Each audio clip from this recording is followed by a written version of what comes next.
नमस्कार, स्वागत है आपका पीताम्बरा परिवार में। पीताम्बरा परिवार से एक नए सदस्य जुड़े हैं जो अभी कोई साधना नहीं कर रहे हैं, ना ही उन्होंने गुरु दीक्षा ली है। मात्र पीताम्बरा परिवार से जुड़ने से ही उनके जीवन में पारलौकिक अनुभव हुए हैं और उन्होंने अपने जीवन में बहुत सारे परिवर्तन देखे हैं। उन्होंने अपने जीवन में जो गलत आदतें थी वो सभी छोड़ दी हैं और अपने जीवन को नए सिरे से शुरू कर रहे हैं। उन्हें कुछ इस तरह के अनुभव हुए हैं जो पारलौकिक हैं। उन्हें कोई हृदय रोग भी है और वो हृदय रोग से पीड़ित हैं, लेकिन उन्हें नया जीवन दान मिला है। स्वयं माँ भगवती ने दर्शन देकर उनमें नई ऊर्जा का संचार किया है। मात्र ये पीताम्बरा परिवार से जुड़ने के पारलौकिक अनुभव है। आप भी पीताम्बरा परिवार से जुड़ सकते हैं, अपने जीवन में अच्छी और सात्विक साधनाएं कर सकते हैं और अपने जीवन को सफल बना सकते हैं। और जो जन्मों जन्मों से जो आत्मा की प्यास रहती है परमात्मा में मिलने की, वो आप उस प्यास को बुझा सकते हैं। माँ भगवती के दर्शन भी कर सकते हैं और अलौकिक अनुभव भी कर सकते हैं। मात्र आपको सिर्फ भगवान के प्रति, माँ पीताम्बरा के प्रति अपने जीवन में प्रेम बढ़ाना है, श्रद्धा रखनी है। आप देखेंगे कि आपका पूरा जीवन चेंज हो रहा है। आपकी लाइफ में चाहे जो भी समस्या है, मानसिक है, शारीरिक है या फाइनेंशियली है या कोई भी प्रॉब्लम है, वो दूर हो जाती है और आप स्वयं पारलौकिक जीवन के कुछ पहलू अपनी लाइफ में साक्षात देखने लगते हैं और आपका पूरा जीवन परिवर्तित हो जाता है। आइए सुनते हैं उनके कुछ पारलौकिक अनुभव उन्हीं की ओन वॉइस रिकॉर्ड में। अगर आपको यह वीडियो अच्छी लगे तो लाइक कीजिए, शेयर कीजिए और सब्सक्राइब कीजिए। आइए सुनते हैं उनके कुछ पारलौकिक अनुभव।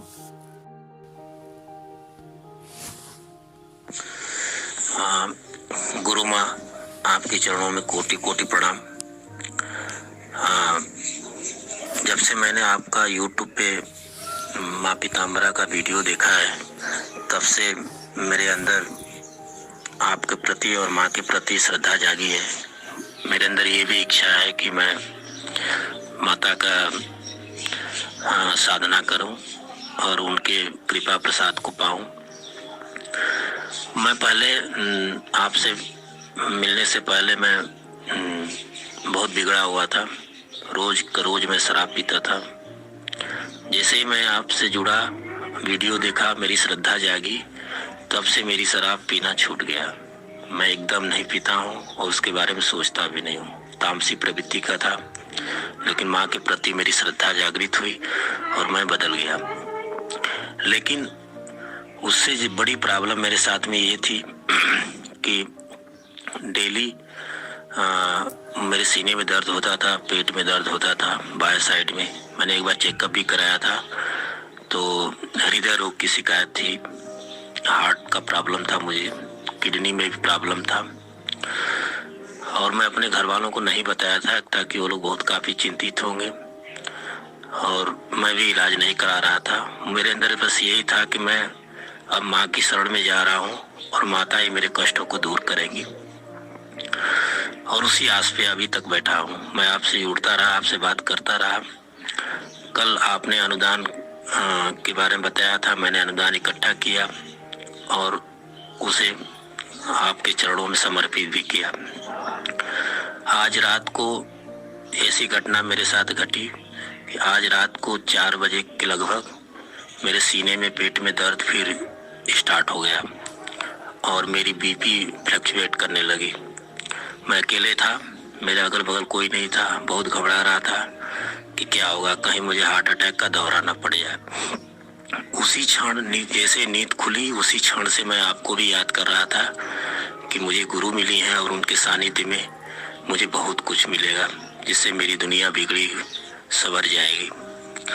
तब से मैंने उसी क्षण मुझे ऐसा लगा जैसे कि मेरी अर्ध निद्रा हुई है। मतलब थोड़ा ज्ञान भी है, थोड़ा नींद टाइप भी लग रहा था, सीने में दर्द भी चल रहा था। तो मैंने एक साक्षात ऐसा अनुभव किया कि आप मेरे यहाँ आई हैं और आपके साथ में उस समय मुझे ये ऐसा लग रहा था कि आपके साथ में एक गुरु माँ और हैं, शायद आपकी गुरु माँ हो या आपकी वेश में या आपकी माता जी साथ में हो या कुल देवी हो, ये मैं नहीं क्लियर कर पाऊंगा, लेकिन आप भी साथ में थी।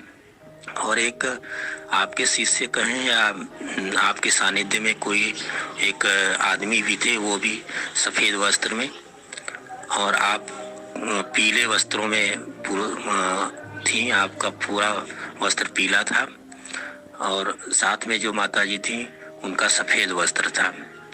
और मैं ऐसे धूप की वजह से मैं अपने छत पे आप लोगों को बिठाया हूँ तो, और सेवा भी कर रहा हूँ। उसी समय दूसरे छत पे एक आदमी टहल रहे थे, उनको वो जो दूसरी गुरु माँ थी वो उन्हें आवाज दी, बोले कि 2 मिनट के लिए मेरे पास आ जाओ। तो उनको जैसे ही आवाज दी तो मैं उनके चरणों में गिर पड़ा। मैं उनके दोनों पैरों को पकड़ के और प्रार्थना करने लगा कि माँ मुझे अपने शरण में लीजिए, माँ मुझे अपने शरण में लीजिए। और उस समय मुझे ऐसा अनुभूत हुआ जैसे मेरे आत्मा में प्रकाश आ गया हो, जैसे मैं कितने जन्मों से सोया नहीं हूँ, कितने जन्मों से मैं तड़प रहा हूँ एक आत्मीय अनुभूति के लिए, और वो मुझे कुछ क्षण के लिए मिला। मेरा दिल नहीं कर रहा था कि मैं उनके चरणों को छोड़ूं, और जैसे मैं उनके चरणों को छोड़ा फिर मैं आपके चरणों में लिपट गया, साष्टवत दंडवत प्रणाम किया, और वही अनुभूति आपसे भी मुझे मिला, आशीर्वाद मिला। और तुरंत मेरी निद्रा खुल गई, मुझे ज्ञान हो गया, और उसी समय 80% मेरे सीने का दर्द, मेरे पेट का दर्द और घबराहट, बीपी का जो प्रॉब्लम था वो 80% कम हो गया। और सुबह 7 बजे होते होते मेरा सारा दर्द खत्म हो गया, मेरे शरीर में एक नई ऊर्जा आ गई, और कमजोरी भी महसूस कर रहा था वो भी ठीक हो गया। आपको पाने से पहले, आपके दीक्षा को पाने से पहले मुझे इतना सब कुछ मिला है, इतना आशीर्वाद मिला है। आपके दर्शन होंगे, आपका सानिध्य मिलेगा तो मुझे और क्या क्या मिलेगा, ये मैं अपने विचारों से मैं सोच रहा हूँ, और बहुत ही काफ़ी मुझे इससे लाभ हुआ है। मैं बहुत ही काफ़ी उत्साहित और प्रसन्न हूँ कि मैं माँ का साधना कब कितना जल्दी स्टार्ट कर लूँ, ताकि मुझे और ज़्यादा उनका सानिध्य मिले और ज़्यादा प्यार मिले। गुरु माँ, आपका आशीर्वाद आपको देखने और आपका दीक्षा लेने से पहले मुझे इतना अनुभव हुआ है, इतना आपका कृपा प्रसाद मिला है, तो आगे मुझे भविष्य में और कितना ज़्यादा मिलेगा, मैं ये सोच के रोमांचित और खुश हूँ। और आपका कृपा हमेशा बना रहे, आप मुझे ऐसे ही आशीर्वाद देती रहे। आपका ममतामय हृदय स्वभाव से ही आप मेरे पास आ गई, और ऐसे कितनी बार आपकी कृपा होती रहेगी, ये मुझे बहुत ही सुखद अनुभव है। और आपके चरणों में कोटि कोटि प्रणाम, कोटि कोटि प्रणाम माँ, कोटि कोटि प्रणाम।